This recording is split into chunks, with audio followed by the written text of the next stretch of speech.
The Last Word with Lawrence O'Donnell starts right now. Hey, Lawrence. Thanks, Jen. We're going to continue the election coverage. We're going to begin with Ali Velshi and then get to the rest of our stories tonight. So we're going to get straight to it. Sounds great. I'll be watching. Thanks, Jen. Well, as you should know by now, 6 states held primaries today: South Carolina, Vermont, Alabama, Connecticut, Wisconsin, and Minnesota, which means we begin tonight with Ali Velshi at the big board. Ali. And Lawrence, let's take a look at Wisconsin to start with. 60% of the vote is in. David Crowley, who I want to remind people was out of the race entirely for a few weeks, is now in the lead. He's leading only by about 5,000 votes, 40.4% to 39.2% for Francesca Hong. And again, we have a lot of votes to come in still, but we have votes from every populated part of the state. So in Eau Claire, 71% is in. Francesca Hong is leading there by about 1,000 votes. In Wausau, 81% in. Francesca Hong is leading by 4 votes. In Green Bay, 34%. So I'm going to wait on that just to get more vote in there. In Madison, which is Dane County, 73% in. This is where Francesca Hong is from. It's 42 to 37. This is a 42 to 38. She, generally speaking, needs better performance in this in the places where she's otherwise doing well. And in Milwaukee County, 88% of the vote is in here. 45% is in for David Crowley, 43% for Francesca Hong. I will say, with these kind of numbers, even though we've got populated centers, we still only have 61% of the vote in the entire state. So we're going to be on this for a little while. I want to also take you to Connecticut, where we've got a number of races on, but I want to show you one House race in particular in Connecticut 1. Luke Bronin has been projected to be the winner by the Associated Press with 54% of the vote, 47% in. He has defeated John Larson. Yet another Democratic incumbent has been defeated. Now, I will say this. There is not some outside force here. This isn't the DSA. This is simply a new contestant who has come in. He was the mayor of Hartford, and he has defeated long-term Congressman John Larson, who had a particular specialty and interest in Social Security and Social Security reform. So that is one of the stories tonight. An incumbent has suffered a loss. But we're going to stay on that Michigan story, on the Wisconsin story. One final thing I just want to show you is in the Senate race for, in the Democratic Senate race in Michigan, Minnesota, Angie Craig right now is running second to Peggy Flanagan. Peggy Flanagan is ahead by 8,000 votes, but again, very little of the vote is in, 15%. Too early to make any determinations there, Lawrence. Ali, we will get back to you later in the hour. Thanks, Ali. Thank you. Well, no president of the United States has been more influenced by movies than Donald Trump. Other presidents have appreciated movies, but never used them as their frame of reference for the world or for their work as president. Other presidents have befriended some of our greatest cinematic artists like Steven Spielberg and Spike Lee, but Donald Trump shows no capacity to admire anyone other than himself. Donald Trump is the only president in history who likes to talk about the way people look when he announces appointments to government positions in his cabinet or elsewhere in the government. You are guaranteed to hear the phrase central casting from Donald Trump when describing his very favorite choices for jobs.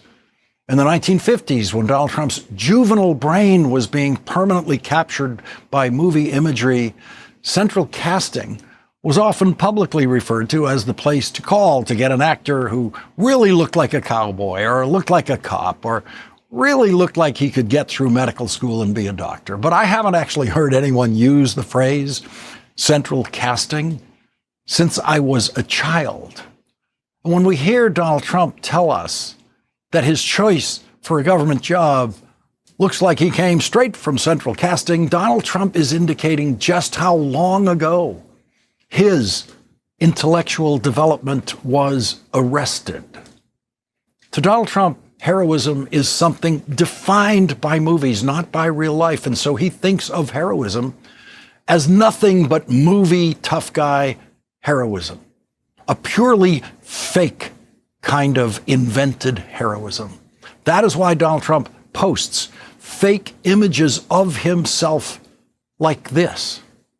No president has ever done more than Donald Trump to reveal himself to be a deeply cowardly man, and no president other than Donald Trump would ever dream of trying to create a courageous image of himself by turning himself into a fake movie character and publishing a deeply perverse photograph like that one that we just showed you.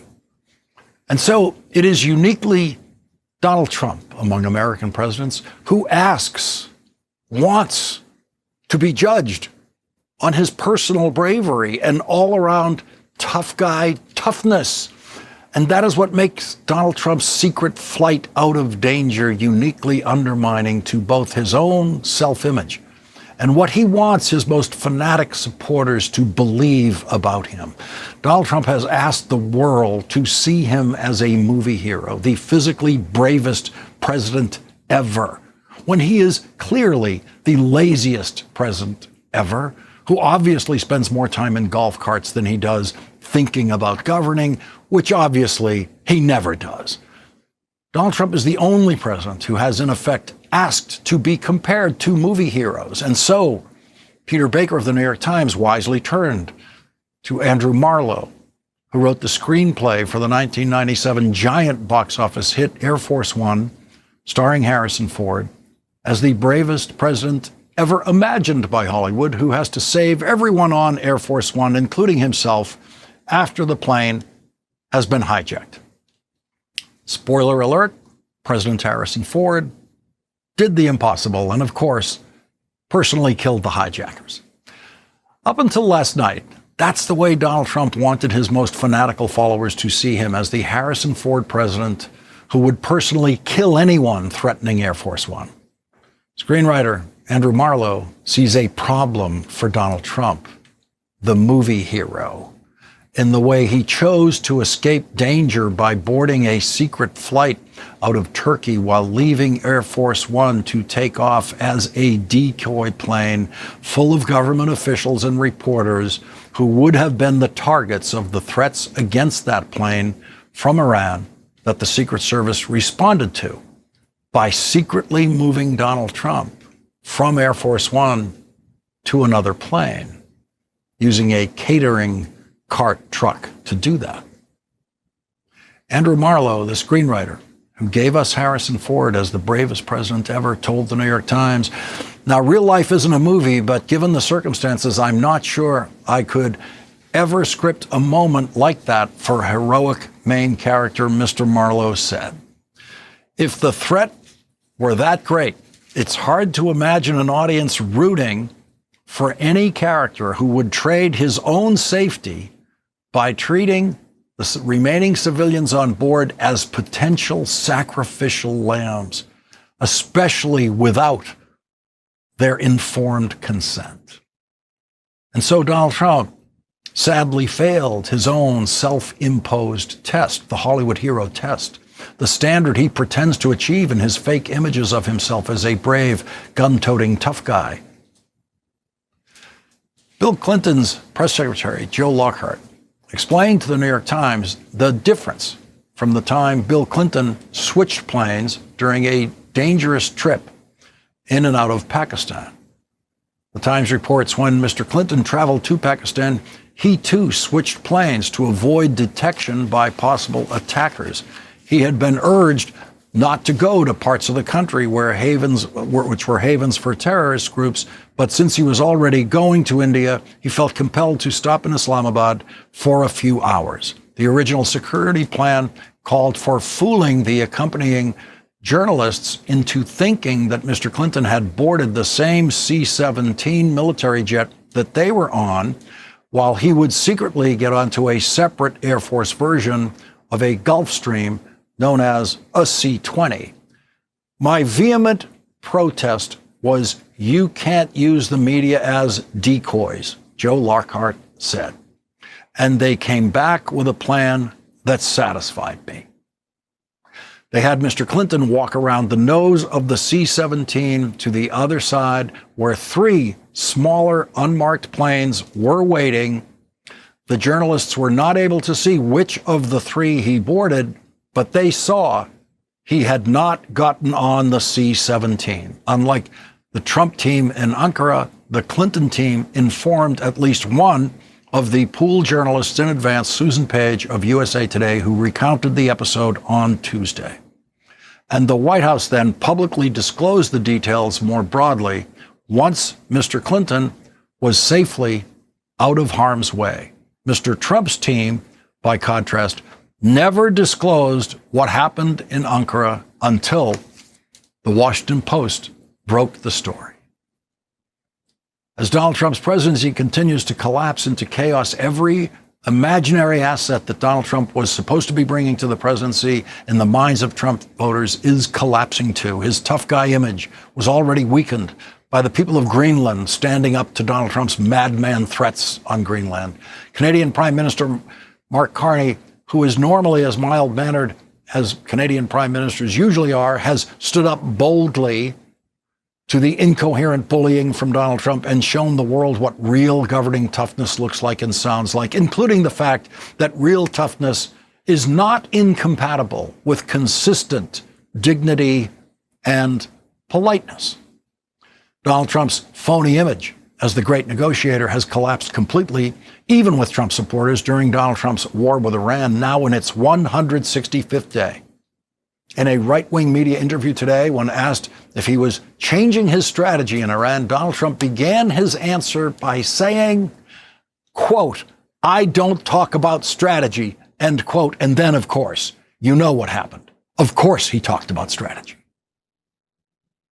We have two very powerful strategies. We could just keep it alone and they're going to fail.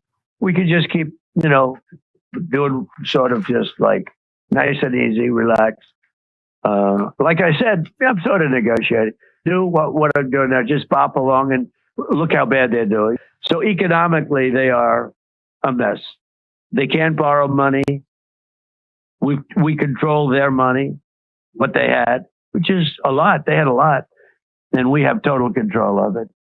I'm their banker. I am their banker.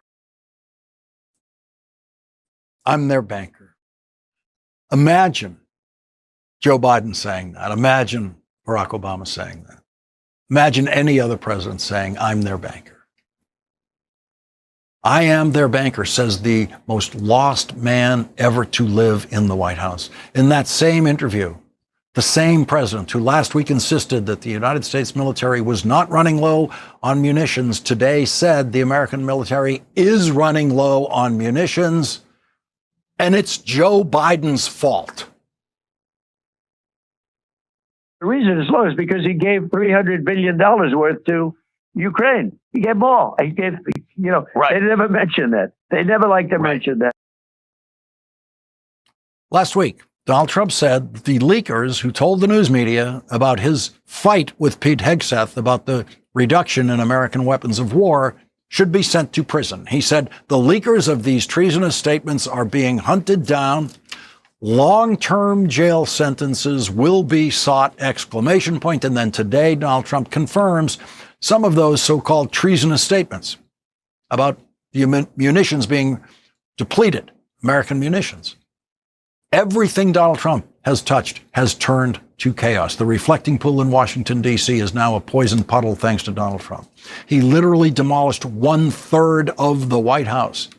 And now a federal court has said that was a completely illegal act of the most extreme vandalism in the history of American government. And that court has blocked Donald Trump from building his ballroom where the White House East Wing used to be. Donald Trump has visited chaos on the world with his war in Iran, pushing up the price of oil worldwide, pushing up the price of gas and diesel fuel here in the United States, which, along with his illegal tariffs that now have to be refunded, have pushed up inflation in the United States. Donald Trump, the magical inflation fighter who promised to end inflation on his first day in the presidency, just end it, has increased inflation. Donald Trump, the great deal maker who promised to negotiate an end to Vladimir Putin's war in Ukraine on the first day of this presidency, has negotiated nothing with Vladimir Putin, nothing. And so now Donald Trump engages in chaotic public negotiations with Iran on social media in which he issues threats, which he then forgets. He forgets his own threats, along with public lies like the Strait of Hormuz is open and the United States is in control of it. And in the face of Donald Trump's chaos, in the response to Donald Trump's chaos, Iran has never been more clear and apparently more intractable in their negotiating positions with the chaotic Donald Trump. The Iranian supreme leader has appointed a new secretary of the Supreme National Security Council. The Wall Street Journal reports that the appointment of that new secretary of the Supreme National Security Council, quote, signaled Khamenei's determination to hold fast in a showdown with President Trump. Today, while Donald Trump was raving incoherently in right-wing media about his so-called strategies in Iran, the Secretary of the Supreme National Security Council of Iran issued this written statement. Iran's message is clear. The Strait of Hormuz will not reopen until the U.S. ends the war and blockade, releases Iran's frozen assets, and agrees to a region-wide ceasefire, including in Lebanon and Gaza. Until all conditions are met, the strait will remain closed. To which Donald Trump said nothing. Donald Trump took the time today to comment on who should be running World Cup soccer, but nothing about Iran's negotiating position. Nothing about how Donald Trump can stop the chaos unleashed by his decision to go to war in Iran, a war that Donald Trump probably imagined would go as smoothly as it would for a heroic, fictional president in a Hollywood movie. Leading off our discussion tonight is Ben Rhodes, former Deputy National Security Advisor to President Obama and an MS Now political and national security analyst. Ben, I first of all want to get your reaction to the way the Trump team handled this departure from Turkey and the way it differs from the way it's been done in the past with President Clinton and other situations. I think everyone agrees that whatever is the safest way to get a president out of there is the way to do it. The question becomes, how long do you keep that a secret? How do you treat other people involved? Should they be treated as decoys the way it happened here? You've been on Air Force One probably more times than you can remember. What's your reaction to all of this?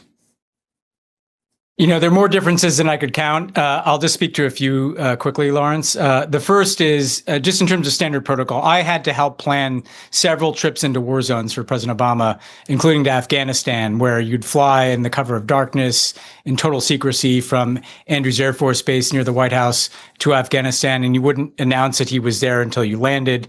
But, you know, what we did day before the trip, we would bring in the White House Correspondents Association and we would tell them, and we would say, select your pool. That's a group of reporters that travel with the president. They have to keep the secret too, but it's part of the job of the White House to make sure that the press is there to, document what the president's doing.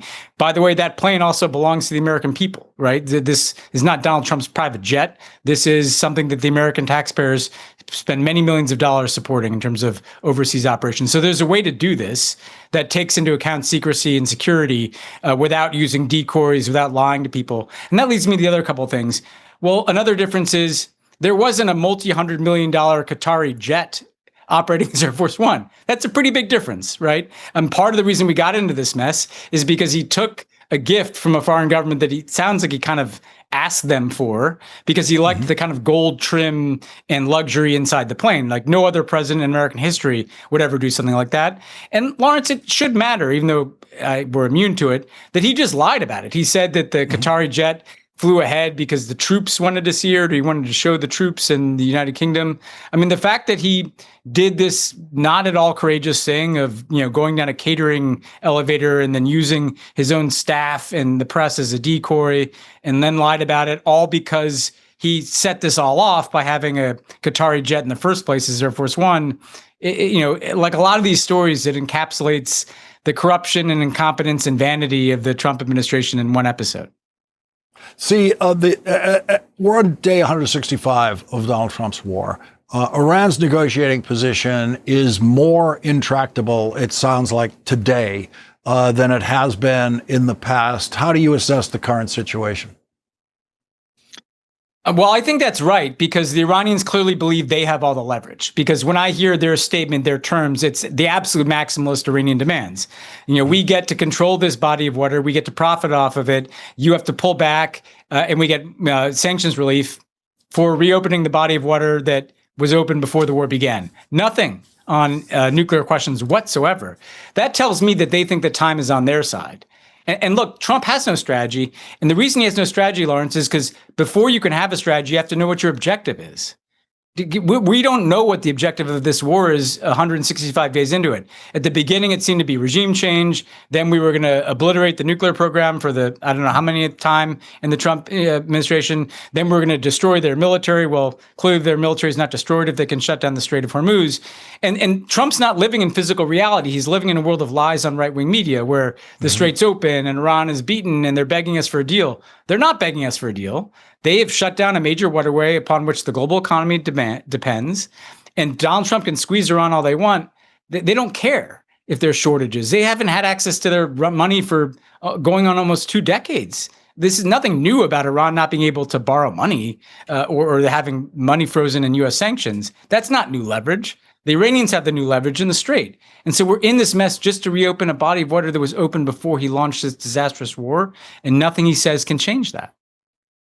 Ben Rhodes, thank you very much for starting off our coverage tonight. Thanks, Lawrence. Coming up today, the top Democrat on the House Judiciary Committee, Jamie Raskin, who will become the powerful chairman of that committee if Democrats win the House in November, announced he is investigating Donald Trump's, quote, bogus prosecution, end quote, related to damage to the reflecting pool. Congressman Raskin will join us with what he is trying to accomplish in that investigation next.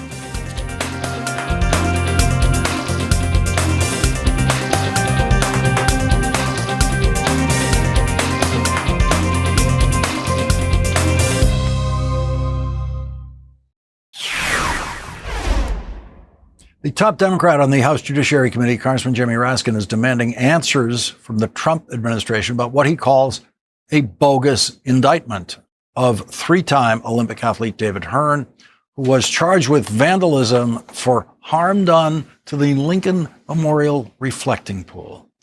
United States Attorney for Washington, D.C., Jeanine Pirro, dropped the charges against David Hearn on July 31st, but Congressman Raskin is investigating exactly at what point the Justice Department knew that it was prosecuting an innocent man. Because 8 days before David Hearn was arrested, Interior Department officials had already written to the contractor complaining that the reflecting pool was peeling. And 2 days before David Hearn was indicted, a Lincoln Memorial reflecting pool damage assessment documented systemic failure and peeling of the liner around the area where David Hearn was accused of causing that damage. Joining us now is Democratic Congressman Jamie Raskin of Maryland. He's the top Democrat on the House Judiciary Committee. Congressman Raskin, what do you think is there in the Justice Department files as they develop this prosecution that will reveal what they knew and when they knew it? Well, Lawrence, it's not just legal and political for me. It's personal because Davy Hearn is my constituent. So I'm feeling very strongly what it means for them to be going after a 100% innocent guy for totally trumped up, bogus, fraudulent political reasons. And we already have lots of indications that they knew days and weeks before they brought the prosecution against Davy that this was clearly the error of the pool guy that Donald Trump signed up down at Mar-a-Lago to do the work for $15 million. And this was a botched installation, as U.S. Attorney Pirro herself said in her representation before the court. But they knew for many days before that there were systematic failures in the installation of this coat of blue paint to try to change the color. It had nothing to do with Davy Hearn, who dipped his hands in the water like lots of other people did. But to me, it represents a far more structural and systemic crisis at the Department of Justice. They're going after people simply because they make political statements that the president disagrees with.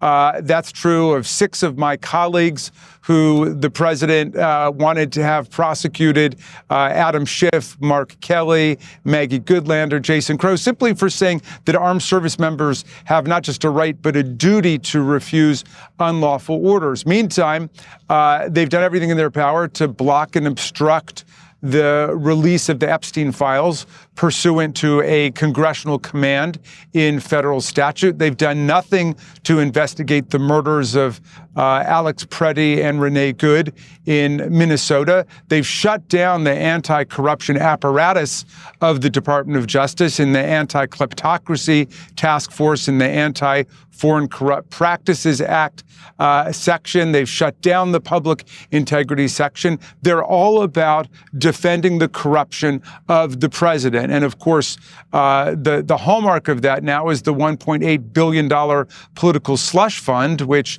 Attorney General Blanche cooked up as a way to transfer money from us, from the taxpayers, to Donald Trump for him to dole out to Proud Boys, Oath Keepers, and other violent insurrectionists who attacked our police officers. So it's what this Strait of Warm Ooze case is all about is the total contamination and corruption of the Department of Justice. So you are months away, possibly 5 months away or so, from having subpoena power as the chairman of the Judiciary Committee if the Democrats win the House in November. So Jeanine Pirro and everybody at the Justice Department is on notice that if they aren't responsive to you now, this can all be followed up with subpoenas in January.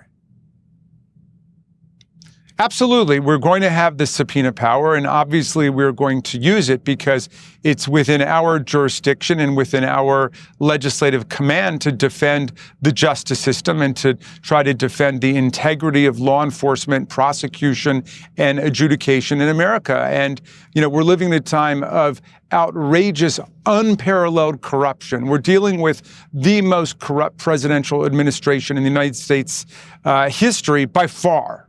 And so we've got to confront them at every turn, expose what's going on, and then demand a restoration of the rule of law. Congressman Jamie Raskin, thank you very much for joining us tonight. You bet, Lawrence. Coming up, while Donald Trump tries to convince people who are financially struggling, and I mean really struggling, that he has made everything cheaper for them, New York Times columnist Nick Kristof has been talking to Americans who are really financially suffering, including one woman who told him, quote, "I hit rock bottom daily." Nick Kristof joins us next.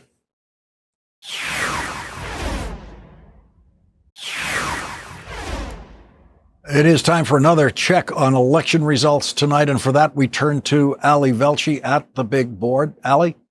Lawrence, I think it's going to be a late night. 84% of the vote is, that's in Milwaukee County. In the entire state, we've got, let's go to the right state. In the entire state, we've got 74% of the vote in. David Crowley is still in the lead, but look at this. It's 0.5%, about 3,000 votes. He's leading Francesca Hong. Look at the population centers. In almost all of them, Francesca Hong is leading. A place like Madison, where she's from, 92% in. She's leading 44% to 37%. Milwaukee is what we're looking at closely. 84% of the vote is in. He's leading David Crowley by 1,000 votes. But here's the interesting thing. If you recall, Lawrence, David Crowley was in the race. Then he got out of the race for about 2 weeks. He supported Sarah Rodriguez. Then she got out of the race. And when she got out of the race, he got back in. And in that 2-week period, a number of people voted. Now, we don't know whether that's thousands or tens of thousands, but that's interesting because that's probably, anecdotally, we believe, some of the last vote that's going to come in Milwaukee County. If it's possible that people were voting for Francesca Hong because he was out of the race, we don't know that yet. So this is one of those instances where 84% of the vote is in statewide, and yet the Associated Press is not prepared to yet make a call. We still have to see what's going on. It's also very, very, very close. I mean, 1,000 votes separating them in Milwaukee County. Take a look at some of these other places. Marathon County, 81% in. That's gone for Francesca Hong. Eau Claire County, 78% in. It's gone for Francesca Hong. La Crosse County, 92% in for Francesca Hong. But look at all this light blue. That's David Crowley. He's winning in a lot of these other places. And there are about 10 counties that are not accounted for yet. So when you have numbers that are that close, it's very hard to know where this is going. I want to just go next door to Minnesota, where the Senate race is on there. This is coming in very, very slowly. When you and I first talked at the top of the show, it was 21% in. Now it's 24% in. Peggy Flanagan is leading there a little more decisively, almost 16,000 vote lead over Angie Craig. And we are seeing the votes in Ramsey County, which is St. Paul. Peggy Flanagan winning decisively there. Hennepin County, which is Minneapolis, again, almost 59% to 40%. So she's winning in a lot of the major population centers. But as you can see, a lot of holes left to fill in. 75% of the vote left to come in Minnesota. So we'll keep an eye on both of these races through the course of the hour and perhaps for the next few hours, Lawrence. Thanks, Elliot. Pleasure. Well, here is the latest version of the lie being told about Donald Trump's failing economy by Donald Trump and his White House team. Thanks to President Trump and Republicans and common sense policies across the board, our country is safer, our country is more affordable. USA Today reports in a survey of 1,075 consumers in June, 30% of respondents said they used a credit card to pay for essentials such as groceries, gas, utilities, or medical bills in the past 3 months, knowing they may not pay off their bill. In his latest column for the New York Times, Nicholas Kristof traveled the country to discuss the economy and found, quote, "Many of us are blind to how many people have been left far behind. So far behind that they scarcely inhabit the same country as the rest of us. And this pain across America is now magnified by President Trump's cuts in food stamps, Medicaid, mental health funding for children, pregnancy prevention initiatives, and other social programs, as well as by rising gas and food prices." I visited the home of LaToya Foster, 31, a single mother with 6 children who has lost food stamps. Without food stamps, Foster now is behind in her rent, $650 a month for a 3-bedroom home in a crime-ridden neighborhood, and accumulating a $25 a day late fee on top of the rent owed. "I hit rock bottom daily," she told me. "The more I work, the harder stuff gets." And then she broke down and wept. Joining us now is Nicholas Kristof, Pulitzer Prize-winning journalist and columnist for the New York Times. Nick, I know you have traveled the world, traveled to the poorest places in this world, seeing people struggle. Now you're bringing that eye to the United States and what's going on here. And Donald Trump would simply call it all lies, that this suffering just doesn't exist. Yeah. You know, I think that there are a lot of policymakers who inhabit this bubble in which the price of gas doesn't much matter, in which cutting 1.5 million kids off of food stamps over the last year doesn't matter so much. But when you go in that other world, this other America, boy, the pain is already intense and it's getting worse. And, you know, and there's this myth about the undeserving poor. And, you know, there is no doubt that there are many poor people who make bad choices, just as there are many rich people who make bad choices. But the woman you just mentioned, LaToya Foster, you know, this is a woman who is working for $13 an hour as a shift manager at Taco Bell. She's trying to earn a college degree so she can be a teacher as well. She's raising her kids. She's really trying to do everything right. And all of a sudden, her food stamps were taken away, on which she and her kids completely rely. And so she can't pay rent. And so they're at risk of being homeless. And it's just, you know, everywhere I went on this 1,000-mile road trip, Lawrence, I ran into stories like this. It just broke my heart. When you just use that phrase, the other America, as I'm sure you know, that's the title of Michael Harrington's book on American poverty that he wrote just at the beginning of the Kennedy presidency in 1960. President Kennedy read that book and it changed the government's approach to this. It was the beginning of the war on poverty. President Kennedy went to some of those places that Michael Harrington wrote about. It now seems impossible that your writing in the New York Times would bring anyone certainly from Republican side of our politics in Washington, anyone in the Trump administration, to visit that other America now. And one of the things that I admired about Michael Harrington's Other America was his focus on kids and the importance of supporting kids. And it seems as if right now we're doing the opposite. that we are taking away food stamps from children. So I talked to a teacher who is describing how kids are hungry at school. We're abandoning adolescent pregnancy prevention programs, which means it's more likely that there will be teen pregnancy with complications for both mother and child. Head Start is being, $12 billion was withheld from it apparently illegally, and now it appears to be in the process of being transformed so that it won't serve needy children. And this, Lawrence, it's hard to overstate the desperation that this serves. And in Oklahoma City, I talked to a woman, what her total assets were? She had $3.78 in her checking account. She had 1 penny in her savings account to keep it alive, and 6 pennies in her piggy bank. And that was her total assets. She sells blood plasma to have an income. And you quote her saying to people like Donald Trump, "You do not know what you're doing to people who are struggling to live. You got money in the bank. You don't know how it feels to struggle. Live in my shoes for one day. You wouldn't be able to handle it." And everyone knows that Donald Trump would not be able to handle it, but he couldn't live in a more different world than that woman is suffering through tonight. And I think, it's not only Trump. I think, frankly, a lot of us don't understand those kinds of choices that they make. She has food stamps. She fears they're going to be cut off now, but she can't use those to buy toilet paper, to buy feminine hygiene products. And so she's desperately scrounging to get toilet paper. She cuts her own hair. And for a long time, she was living in a place for reduced rent with a landlord who insisted on having sex with her. And she had to, make this terrible choice about homelessness or coercive sex.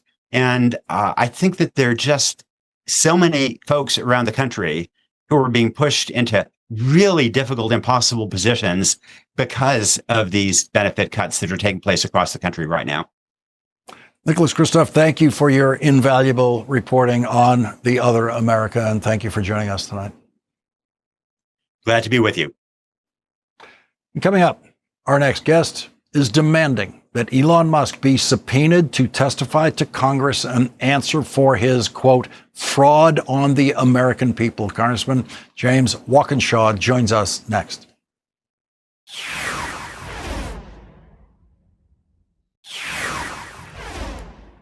A report by the Government Accountability Office now shows that Elon Musk's so-called Department of Government Efficiency was consistently lying about what it was achieving. The Washington Post editorial board wrote, Elon Musk said he would cut $2 trillion of federal spending with his Department of Government Efficiency when it disbanded U.S. Doge service, estimated that it had achieved $215 billion in savings. Alas, even that figure was wildly exaggerated. Almost $35 billion of the $61 billion Doge claimed in contract savings was either not terminated or could not be identified by the Government Accountability Office because of poor record keeping. As for government grants, the report says that Doge did not provide sufficient information to verify the method used to calculate 96% of Doge reported savings. Our next guest, Democratic Congressman James Walkinshaw of Virginia, is now calling on House Republican Oversight Committee Chair James Comer to subpoena Elon Musk. Congressman Walkinshaw, writing to Elon Musk on social media, quote, Doge didn't just fail to accomplish its stated goals. It was a fraud on the American people. Will you come before the Doge subcommittee to answer for it? Joining us now is Democratic Representative James Walkinshaw of Virginia, member of the House Oversight and Homeland Security Committees and the co-chair of the Congressional Federal Workforce Caucus. Have you gotten a reply from Elon Musk?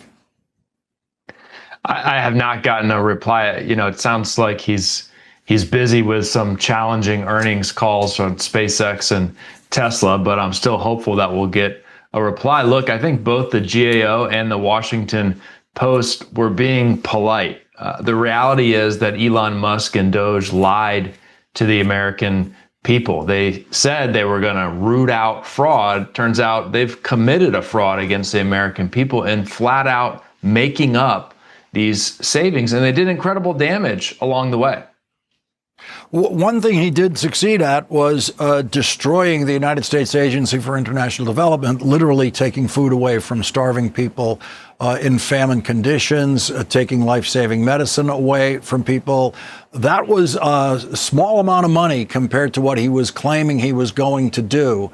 But he was able to get at one of the lowest levels of spending in the federal government. But there's little else to point to of what he permanently achieved. What would you want to ask him in testimony? Well, one, I'd want to ask why they falsified these numbers that were posted on their so-called wall of receipts. I'd like to understand that. I'd like to understand whether he really sincerely believed that you can make a significant impact in balancing the budget by slashing and eliminating agencies like USAID that make up a minuscule amount of the federal budget. I'd like to know why they fired nuclear weapons experts, why they fired cybersecurity experts, why they fired folks who we could really use right now to help the United States confront growing threats in all these different areas. As you go forward, by the way, asking Elon Musk a question on social media, especially challenging, it doesn't seem difficult to get a response from him. He spends all of his time getting in angry fights with people and anyone who tries to challenge him. But somehow your question is the one he's afraid of answering, apparently, on social media.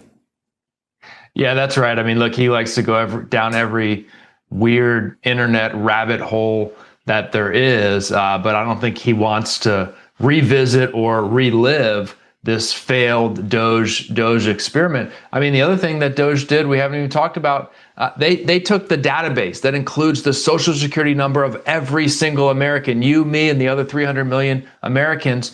They put that on an insecure server and transferred it to an organization with a political agenda. We still don't know what has happened to the social security numbers and information of every single American that Doge put at risk.